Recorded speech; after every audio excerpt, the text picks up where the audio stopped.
because I'm not always right. I make dumb decisions sometimes. You usually tell me. My mom's the first one that tells me.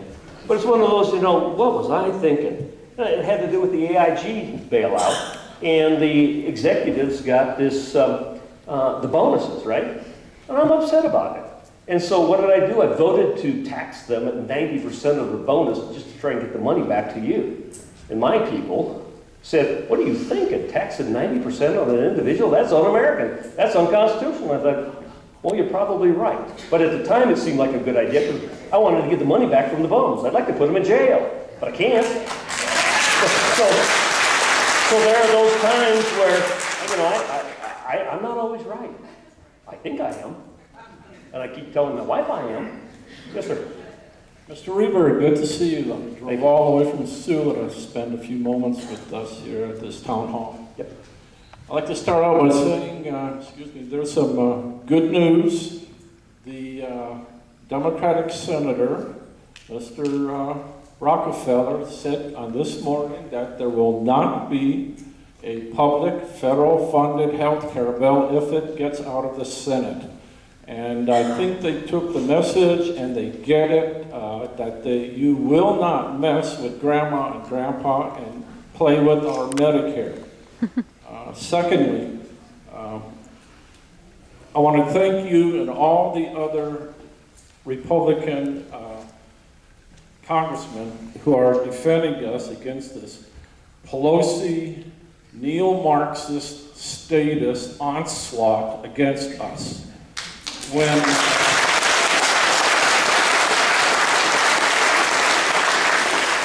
the cap and tax bill comes in later on this year, which is based on the global warming hoax, we hope you and the rest of the Republicans stay the course and don't let this get out of the House. It'll be difficult with the odds the way they are, but that's the way I feel. And next year, when the amnesty bill comes up, which is nothing more than allowing the illegal squatters coming into our nation, we want you to continue to stand and hold your ground. Thank you. Thank you. I held up that amount of paper. I don't know whether that's the bill is going to be passing through the United States Congress or not for discussion. I am told that that Max has been reporting, don't worry about that. That's not going to pass. That we're going to do my bill, his, out of the Senate Finance Committee. And I had a conversation with Max a couple of nights ago. I said, Max, we haven't seen your bill yet. You've been negotiating, and that's all good and fine, and you're working on bipartisanship, and that's good as well. But we need to see the bill, and would you assure me of something? And I'm not saying this to put him under pressure. I've said it to the press as well. I'm going to say it to you today. Is thank goodness we slowed down the process enough to give you an opportunity to look at the health care reform package that Nancy Pelosi is pushing through the House, so you can give us your concerns, whether you belong to a labor union, a small business association like NFIB. You have an opportunity to read it and give us your concerns. And I said, would you promise the same consideration with the Senate bill, that when it comes out for the purposes of the American public feeling some confidence or trust in their government, that we can see it before it's rushed through Congress? Can I tell you a quick story? I just love this one. This is actually a Conrad Burns story, so I gotta give you credit is due. The young maiden walking through the forest.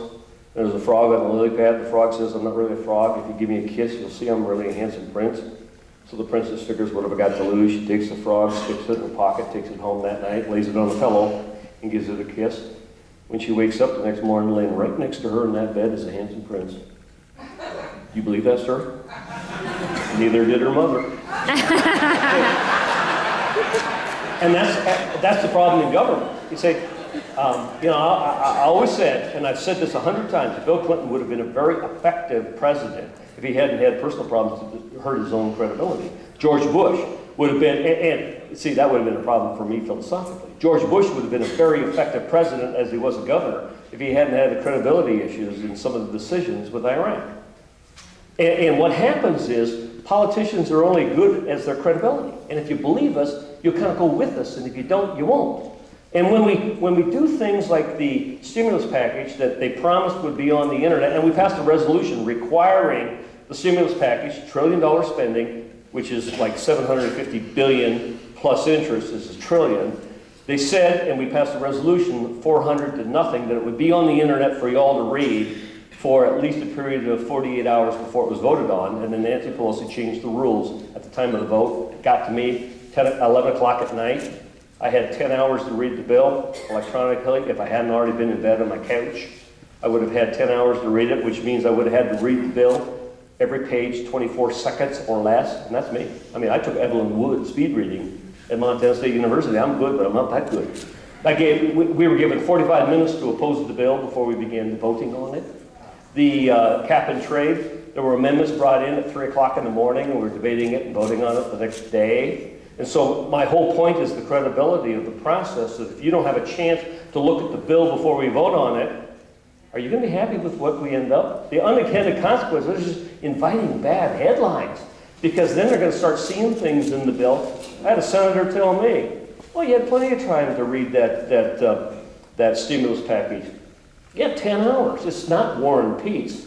And then come to find out, Chris Dodd has slipped in an amendment requiring the bonuses be paid to AIG. And so I said to the senator, so what you're saying is you read it and agreed? Oh, no, that's not what I'm saying. Well, then you didn't read the bill. You can't have it both ways. You either read it or didn't. It's the credibility factor. So the whole issue is, what are you going to believe? I mean, maybe there's good stuff in there, but let's see what the Senate is working on so the people of America have an opportunity to see what the bill is before we're stuck with a health care program for life. Because we can always raise taxes and lower taxes. We can always raise spending and lower spending. But if we fundamentally change the way health care is provided today, going from a free market system to a government-run system, which it will eventually get to be if you have the public option with rationing, then the unintended consequences is something that we will never undo. Now, real quickly, cap and trade, and that is, what is cap and trade?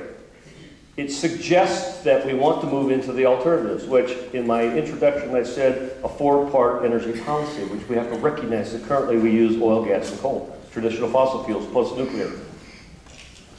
We all want to move away from that kind of energy into wind and solar. I mean, it's kind of we hope to move to the renewables, but we're not ready yet. So why would you put a tax on what we're using now and take the money to put into something else, driving the price of what we're using now up to make it look better?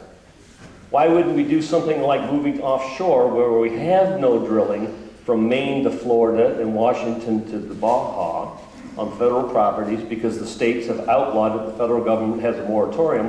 Why wouldn't we move in offshore beyond the curvature where you can't see it with environmentally sensitive drilling opportunities and take the revenue from that to put into your trust funds to use for the grants and the loans to develop the alternatives? That seems like a better idea than to raise the price on your gasoline that you're trying to use to get to the gas station, to get to the grocery store to buy the food to feed your family. It just seems, and so when I suggest that I'm against something, I'm not just saying no. I will always give you what I believe to be is the alternative, the better option, the better solution. You're not hearing it. We're putting it out. But unless you're watching the 45 minutes that the House Rules allows us in opposition to their bill, you're not going to hear it because the national media is not carrying our message because, frankly, that's not their thing. They don't work for us. And whether some people think Rush does or Hannity does or Fox News does, no. I wish they would print all my stuff. I've never been on any of them. So, that's why the Facebook, the Twitter becomes important, because if you want to see my message on the House floor, my alternatives, things like cap and trade or the stimulus package. Let me give you one real quick statistic on the stimulus package, which wasn't.